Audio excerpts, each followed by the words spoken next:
कुछ नहीं होगा, मैं तुझे कुछ नहीं होने दूंगी। माँ, मुझे बहुत दर्द हो रहा है, मैं मर जाऊंगी माँ। मैं दर्द बर्दाश्त नहीं कर पा रही हूँ, मुझे अस्पताल ले चलो माँ।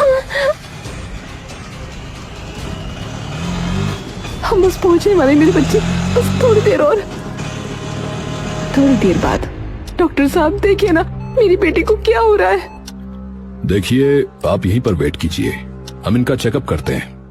डॉक्टर कमला की बेटी राधा का चेकअप करने लगते हैं। मैम, आपकी बेटी का कोलेस्ट्रॉल बहुत ज्यादा बढ़ा हुआ है। इतनी सी उम्र में कोलेस्ट्रॉल इतना बढ़ना कोई आम बात नहीं है। डॉक्टर राधा का इलाज शुरू करते हैं। कमला अपनी बेटी के इलाज में बहुत सारा पैसा लगाती है। कुछ समय बाद डॉक्टर अचानक कमला के पास आकर कहते हैं, देखिए, बड़े दुख के साथ कहना पड़ रहा है, लेकिन हम आपकी बेटी को बचा नहीं पाए, माफ कीजिएगा। डॉक्टर की ये बात सुनते ही कमला के पैरों तले जमीन खिसक जाती है। ऐसा कैसे हो सकता है? अभी 2 घंटे पहले आपने कहा था कि मेरी बेटी की हालत सुधर रही है, फिर अचानक ऐसा कैसे हो सकता है? देखिए, वो अभी बहुत ज्यादा छोटी थी, तो उसका शरीर ऑपरेशन को झेल नहीं पाया। कमला पूरी तरह टूट जाती है। उसको इन सब में अपनी गलती नजर आ रही थी। ये सब मेरी वजह से हुआ, इसमें मेरी गलती है। मेरी बच्ची लौटा, मुझे अपनी गलती सुधारने का मौका तो दो।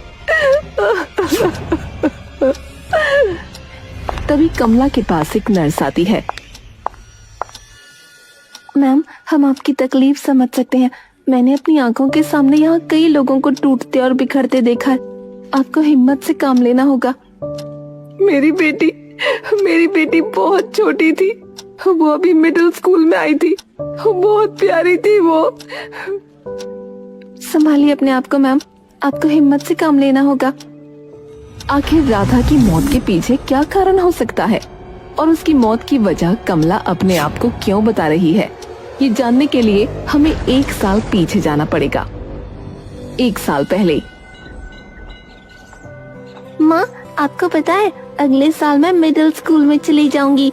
मैं बहुत एक्साइटेड हूँ। हाँ मेरी बच्ची, मैं भी बहुत एक्साइटेड हूँ। तुम देखते देखते कब इतनी बड़ी हो गई, पता ही नहीं चला। सच कहूँ तो मैं नहीं चाहती कि तुम इतनी जल्दी बड़ी हो जाओ। ऐसा क्यों? क्योंकि तुम बहुत प्यारी हो, छोटी सी प्यारी सी। तुम्हें पता है, तुम मम्मी की जान हो।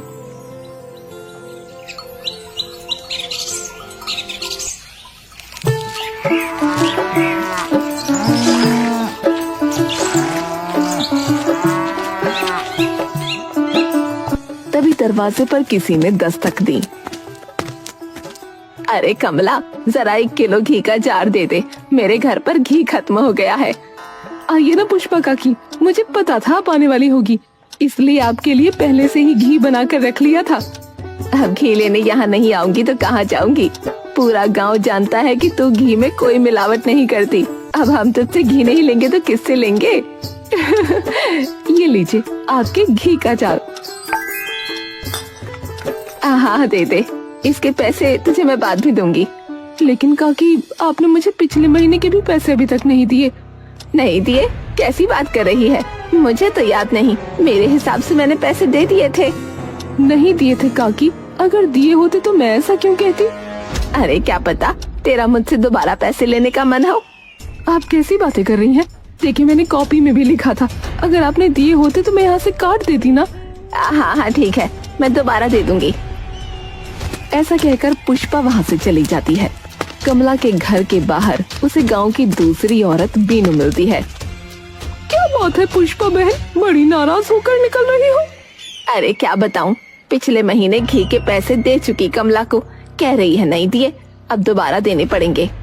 अच्छा ऐसी बात है, ठीक है मैं चलती हूँ। दरवाजे पर खड़ी कमला सारी बातें सुन रही थी। वो उदास हो जाती है। माँ, आप ऐसे लोगों को घी बेचती ही क्यों हो? इनका हर महीने का यही ड्रामा है, पैसे देती नहीं और कहती हैं दिए हैं। ऐसे नहीं बोलते बेटी, बड़ी है वो तुमसे। माफ करना माँ, लेकिन ऐसे लोगों की इज्जत मैं नहीं कर पाऊंगी, मुझसे ना होगा। कमला के साथ लोग ऐसा ही करते थे। उसे कोई भी समय पर पैसे नहीं देता था। समय से पैसे न मिलने के कारण कमला बहुत परेशान रहती थी।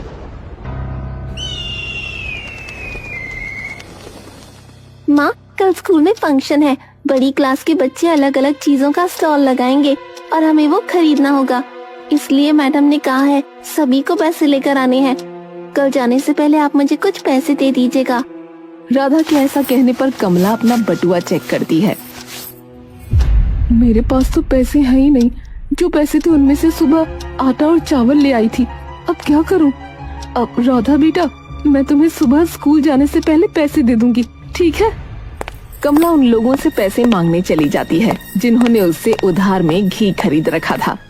सोनू की मम्मी, दरवाजा खोलो, मैं हूँ कमला। कहो कमला, कैसे आना हुआ? अच्छा, आ ही गई तो कह देती हूँ, अगले हफ्ते 5 किलो घी बनाकर तैयार रखना। मेरे भाई की शादी है तो मायके लेकर जाऊंगी। ओहो, मैं तो भूल ही गई। कहा तुम क्यों आई थी? सोनू की मम्मी, तुमने पिछले महीने 3 किलो घी उधार लिया था। मुझे वो पैसे चाहिए, मैं वही लेने आई थी। अरे लेकिन मैं तुम्हें इकट्ठे पैसे दे तो देती हूँ। अभी इनको पैसे नहीं मिले हैं, मिलेंगे तो तुम्हें सारे पैसे देकर ही मायके जाऊंगी। लेकिन मुझे तो अभी जरूरत है पैसों की। तुम भी गजब करती हो बहन। अब मैं तुरंत पैसे लेकर कहाँ से आऊँ? घर घर जाकर तुम्हारी तरह पैसे मांगना मुझे अच्छा नहीं लगता। इनको पैसे मिलेंगे तभी तो दूंगी। कमला वहाँ से लौट जाती है।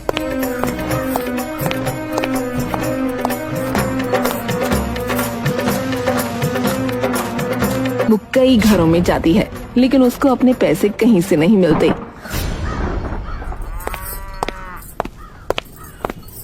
जहाँ जाओ सब कह देते हैं बाद में पैसे लेना। अरे जब मुझे पैसों की जरूरत अभी है तो बाद में लेकर क्या करूँगी? पता नहीं मैं राधा से क्या कहूँ। कमला जब घर आती है तो उसकी बेटी सो चुकी थी। अगली सुबह, माँ पैसे दे दो, स्कूल जाने में देरी हो रही है।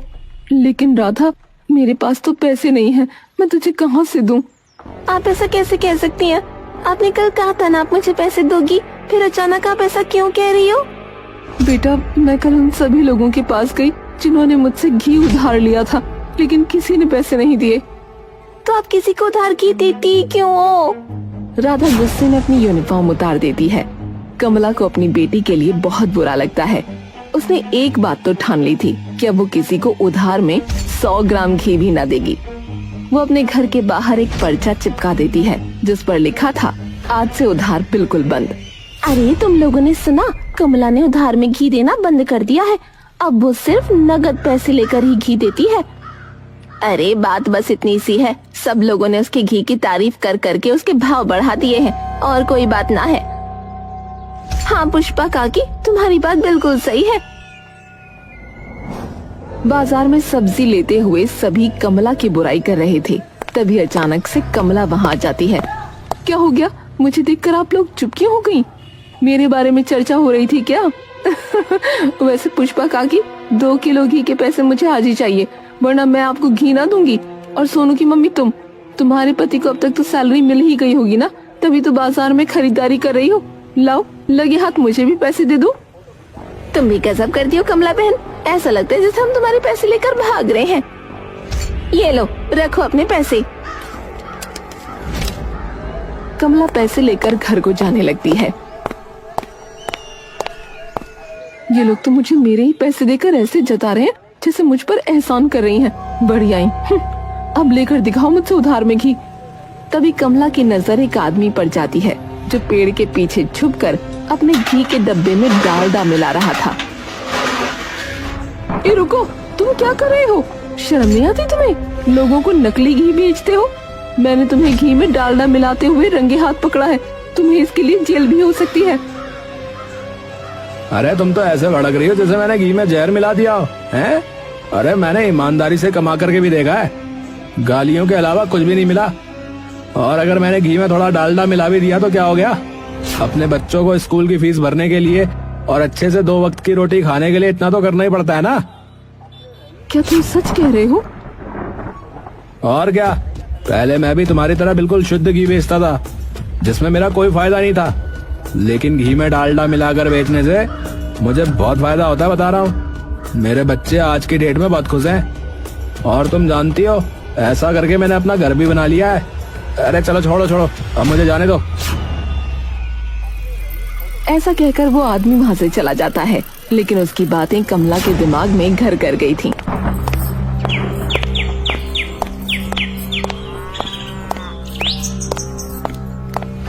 वो घर पहुंची, लेकिन अभी भी उसके दिमाग में वही सब चल रहा था।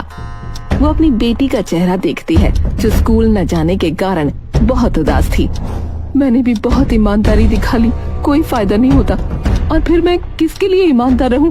इन गांव वालों के लिए, जो पीठ पीछे मेरी लाखों बुराइयां करते हैं, ऊपर से पैसे भी समय पर नहीं देते। किसी ने सही ही कहा है, जब घी सीधी उंगली से न निकले तो उंगली टेढ़ी करनी चाहिए। फिर क्या था, कमला ने अपने घी में ढेर सारा डालडा मिला दिया और दाम भी थोड़े से कम कर दिए। अरे बहन देख, कमला ने तो घी के दाम कम कर दिए। लगता है कल सबकी बातें सुनकर अकल ठिकाने आ गई। चलो अच्छा है, हमें सस्ते में बढ़िया घी मिल रहा है। कमला बहन, मुझे 1 किलो घी चाहिए, तुम्हारे पास होगा? अरे तुम उसकी फिक्र मत करो, मेरे पास बहुत सारा घी है। तुम्हें क्या 5 किलो भी ले सकती हो, लेकिन याद रहे पैसे मुझे हाथों हाथ चाहिए। हाँ हाँ ठीक है, पैसे तुम्हें हाथों हाथ मिल जाएंगे।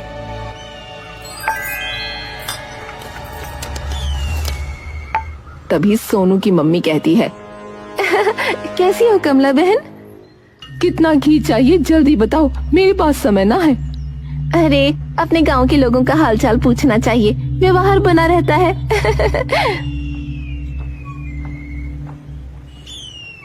जरूर उधार घी मांगने आई होगी, तभी इसके मुंह से शहद टपक रहे हैं, लेकिन इसका कोई फायदा न होगा।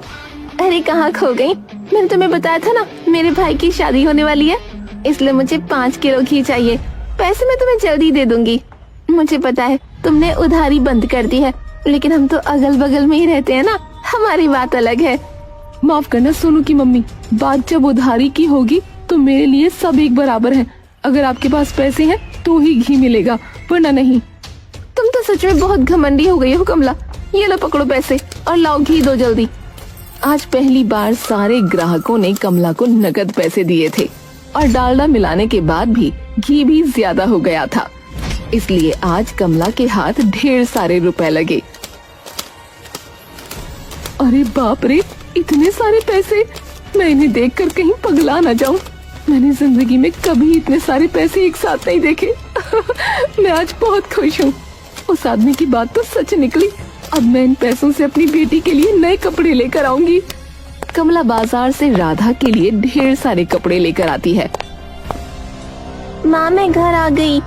आ गई मेरी बच्ची, मैं तेरे लिए ढेर सारे कपड़े लेकर आई हूँ और साथ ही अपने घर के घी से मैंने तेरे लिए ढेर सारी मिठाइयाँ बनाई हैं।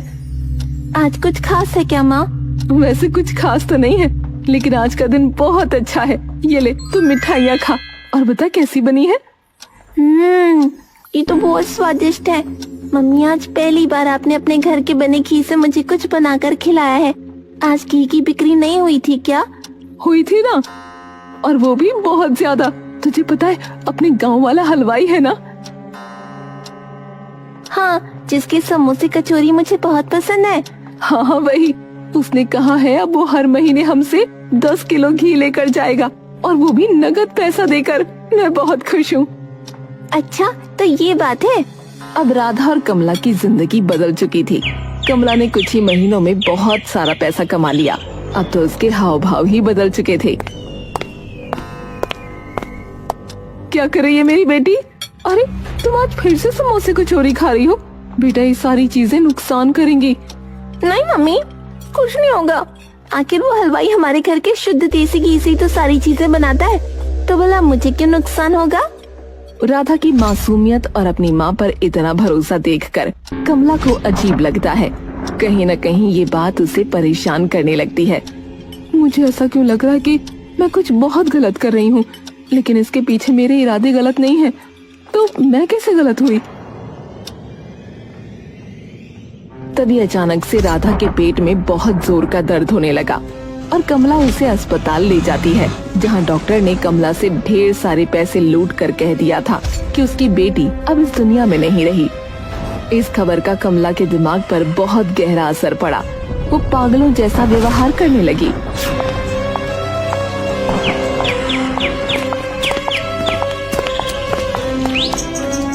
मैंने अपनी बेटी को मार डाला। इन हाथों से मैंने अपनी बेटी को मार डाला। मुझे जिंदा रहने का कोई हक नहीं। मैं मर जाऊंगी, मैं मर जाऊंगी।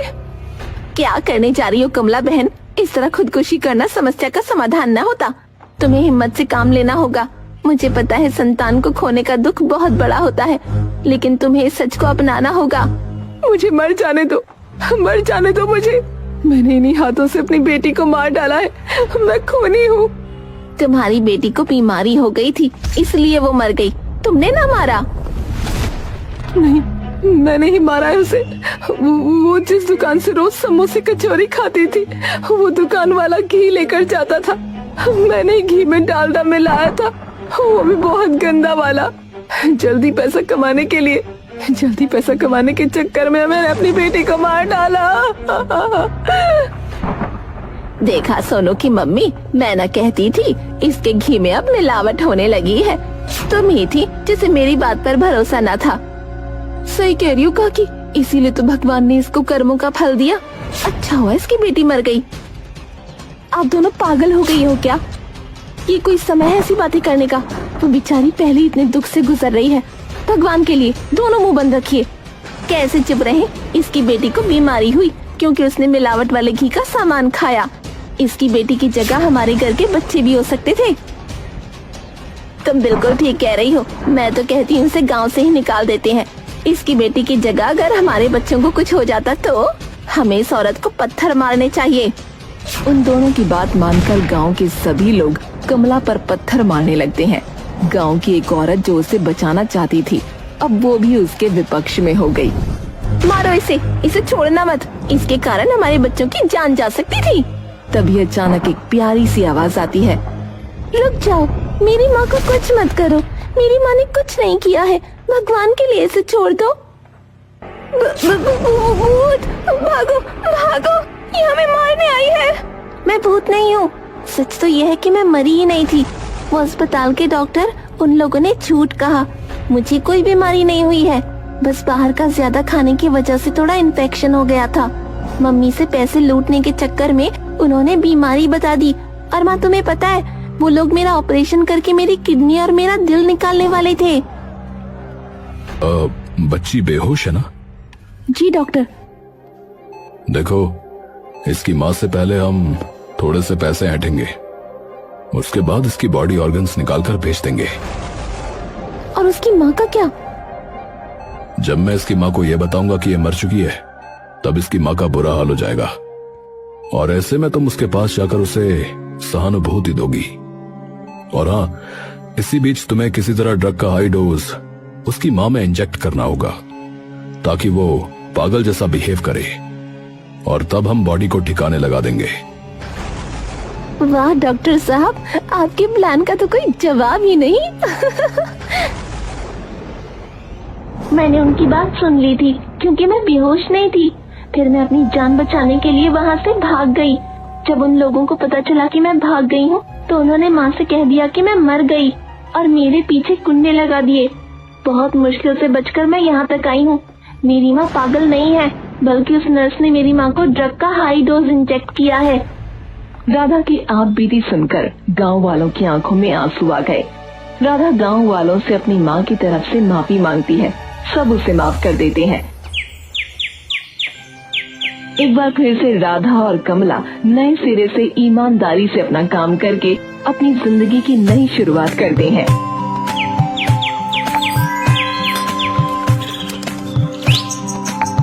और खुशी खुशी अपना जीवन व्यतीत करने लगते हैं।